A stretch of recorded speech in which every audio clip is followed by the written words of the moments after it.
Thank you everyone for all your hard work, and thank you for inviting me to speak today. While Iran's regime has committed numerous human rights violations in its 43 years history, its mass killing of political prisoners in the summer of 1988 stand out for its depravity and cruelty.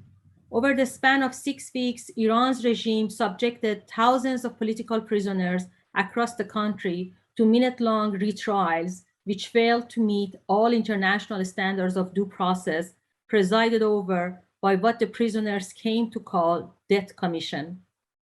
Based on no more than a few questions about their political or religious beliefs, prisoners who had already faced, albeit inadequate, trials and sentencing, who had served several years in prison, and who had been subjected to gruesome torture, were sent by the Death Commission to hang. My brother, Bijan Bazargan, was one of them. In 1979, during the revolution, Bijan was a college student in London. Like thousands of others, he returned home to help rebuild his country. Bijan was arrested in July 1982 at age 23. After 2 years of interrogation, torture, and uncertainty, he received a 10-year sentence.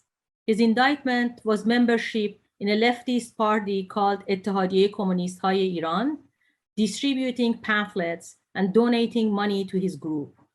After more than 6 years behind bars, he was suddenly executed.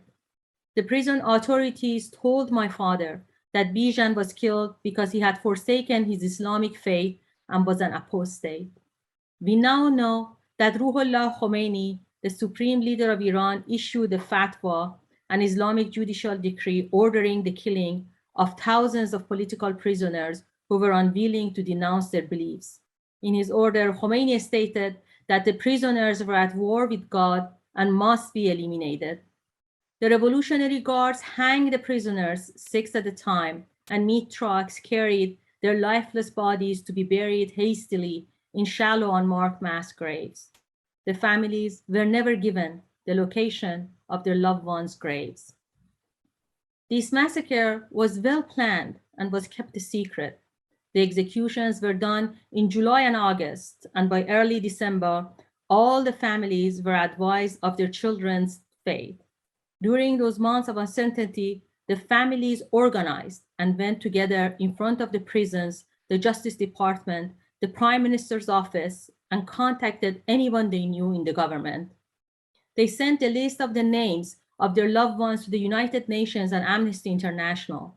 You can see the names of some of the victims in the 16 urgent notices that Amnesty issued from August to December 1988, mobilizing their activists to send letters to Iranian authorities to call for an end to the extrajudicial killings of political prisoners immediately. On December 26, 1988, the families of the victims, mostly mothers, who later were dubbed as Khavaran mothers, named after Khavaran, one of the sites of the mass graves of the political prisoners in Tehran, went in front of the Justice Department. Mothers of Khavaran had written a letter to the Minister of Justice calling the executions crimes against humanity.